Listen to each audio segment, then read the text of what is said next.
బేల మండల కేంద్రంలో రైతుల వద్ద నుండి కొనుగోలు చేసిన సోయా పంటను నాణ్యత లేదంటూ అధికారులు తిరస్కరించారు. శుక్రవారం సుమారు 50 క్వింటాల సోయాను అమ్మడానికి రైతులు మార్కెట్ యార్డ్కు తీసుకొచ్చారు. సొసైటీ అధికారులు మంచి నాణ్యత గల సోయాను కొనుగోలు చేసి 3 లారీల్లో దాదాపు 220 క్వింటాల సోయాను లోడింగ్ చేసి జిల్లా కేంద్రానికి పంపించారు.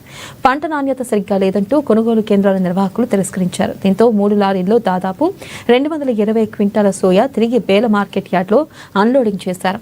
విషయం తెలుసుకున్న రైతులు మార్కెట్ యార్డ్కి వచ్చి తమ పంటను చూసి నిరాశ చెందారు. ప్రకృతి కారణంగా పంట నష్టం జరిగితే తామేమి చేయగలమని రైతులు ఆవేదన వ్యక్తం చేశారు.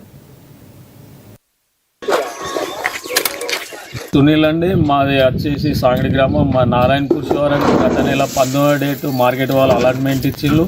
19వ డేట్కి మేము మాల్ తెచ్చినాము. 23వ డేట్కు మాల్ వచ్చి మార్కెట్ వాళ్ళు పాసింగ్ చేసిళ్ళు. పాసింగ్ చేసి మాల్ లారీలలో తీసుకుపోతున్నారు. మరి డ్యామేజ్ ఉన్నదని మాల్ వాపస్ వస్తుంది. ఇవే లారీలు మేము వారం రోజుల కింద చేసిన ధర్నాకు మళ్ళీ ఈ లారీలలో మాల్ గోదాంలోకి వెళ్ళింది. మళ్ళీ సిడబ్ల్యూసి వాళ్ళు రిజెక్ట్ చేశారు. మళ్ళీ మార్కెట్కి మాల్ రిటర్న్ వచ్చింది. మరి అధిక వర్షాల వల్ల మా మాల్ కొద్దిగా ఒక డ్యామేజ్ కలర్ మారడం వల్ల దీన్ని ఎందుకు రిజెక్ట్ చేస్తున్నారు? ఇదే జైనత్ మరియు బోరజ్ మండలాలలో సోయాబీన్లు లారీలలో మాల్ వెళ్తుంది. సిడబ్ల్యూసి గోదాంలలో ఖాళీ అవుతుంది.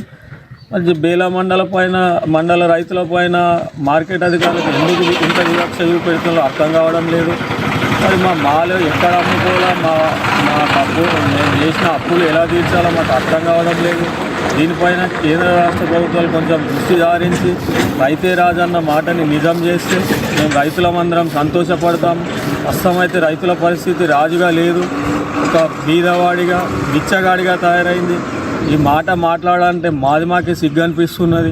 కానీ ఏం చేస్తాం, మాట్లాడాల్సిన పరిస్థితి ఇవాళ మార్కెట్ అధికారులు, జిల్లా యంత్రాంగము, మరి వీరి వల్ల ఈ మాట మాట్లాడాల్సిన పరిస్థితి వస్తుంది. ఇప్పటికైనా రైతులు